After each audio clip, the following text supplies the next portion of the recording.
Hello, what's been on my mind recently is styling options for Aspen browse categories.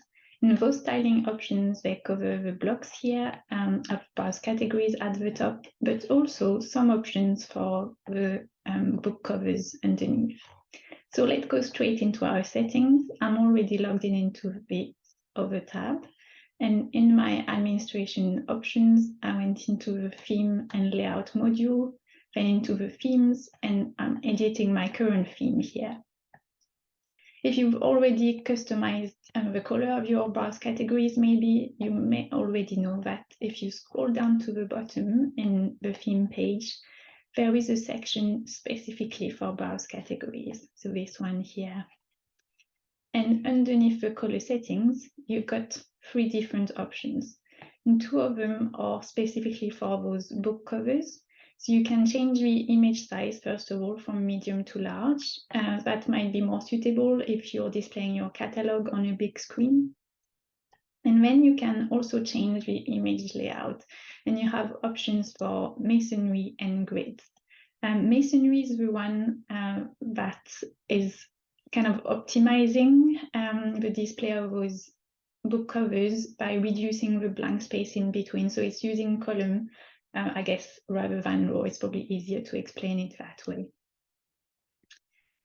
So I'll let you play with those and see what you like best. But another options, it's actually right at the top here. So I'm just scrolling back up. So it's just underneath where you upload your logo. There's another option here called cover image style. And the default one, the classic image style, is the border picture frame here. So that's the one I've got on at the moment, and you maybe can see already it does have a border around the book cover. So the other new option you have is the one called shadow floating. So I'm just going to enable it and show you right now. And then I'm just refreshing my page. And now I do get this really neat shadow effect. It looks like the books are floating on my page, and it did give them a little bit extra space as well in between the covers.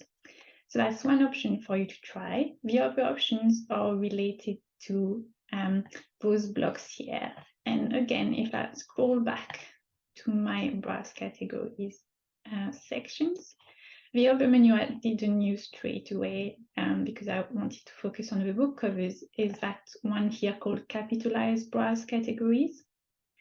So you have the options. So the default one is the one I'm using at the moment, but I could force the uppercase to actually have them more prominent and all in capital letters. So I don't need to edit my browse categories titles to do that. I can just enforce it from the theme and then refresh my page to see the effect here.